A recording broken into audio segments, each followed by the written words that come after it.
یه آشنایی به ما چند روز پیش زنگ زد، داداشی چه خبر و فلان و خوبی و من دلمون برات تنگ شده. ما هم که خار ساده و کسمشنگ گاییدیم دیگه.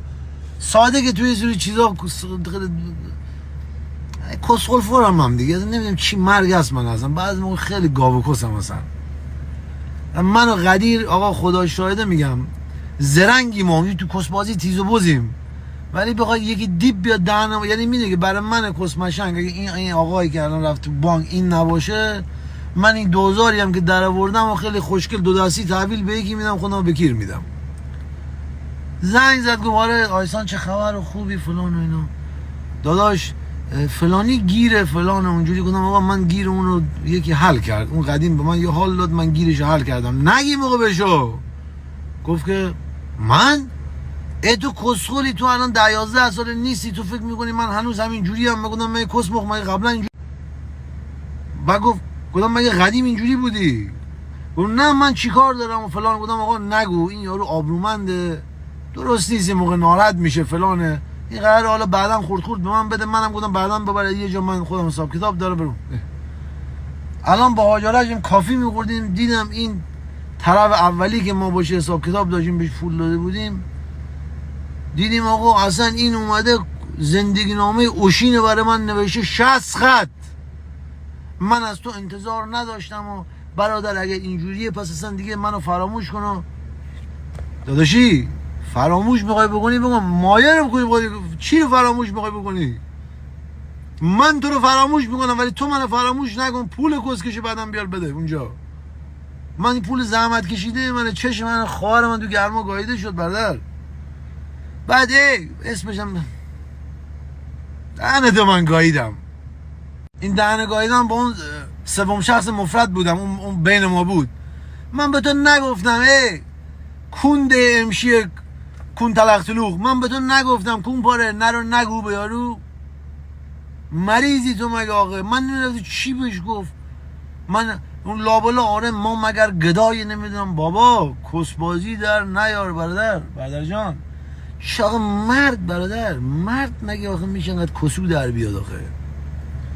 بابا این پدر ما با 30-40 کیلو وزنشه به قرآن مجید. یه بار من ندیدم خاله زنک بازی در بیاره فلان بکنی. هر موقع ما رفتیم صحبت یکی جورش بکنیم تا چرت میزد. گفت برو بابا کسکش تو داری چی میگی؟ بله بابا این حرف آدم یه حرفم که میبره درست بریم به یارو بگین. ما میگیم گوز، تو میگی اصال و نمیدونم زرداب و همه چی روش عد کردی برو تحویل یارو دادی. این یکی کسخل. این فکر کنم بچه مثلا مرزه فیروز بهرام کسمشنگ صحبت میکنه. من تو رو فراموش میکنم. چی رو فراموش میکنی؟ کون گشاد پولو به آخر ما باید بیاری بدیم. آقا اونجا حساب کتاب دارم بده بیارو بدم اونجا پولو. خار خر گاییدم مریضم بابا اصلا. من کسخلم دیگه آقا. یکی بنویسید من همیشه این به من میگه.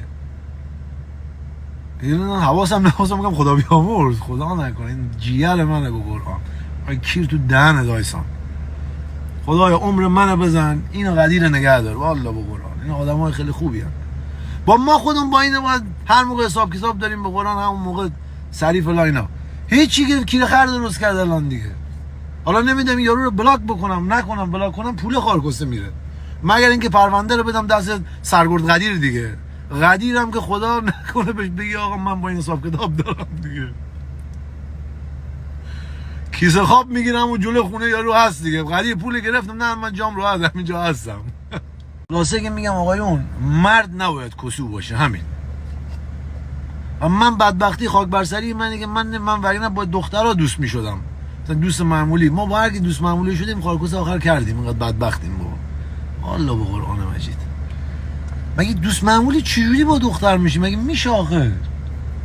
من هر سری خواستم دوست معمولی بشم جلسه سوم چهارم خلاصه یه جوری کسکی آوردم جلو تموم شد رفت. بعد اون عاشق شد فلان شد یک گندبازیای شد که اصلا کسافتکاری هستن. جان کودکان لایو امروز دیدی؟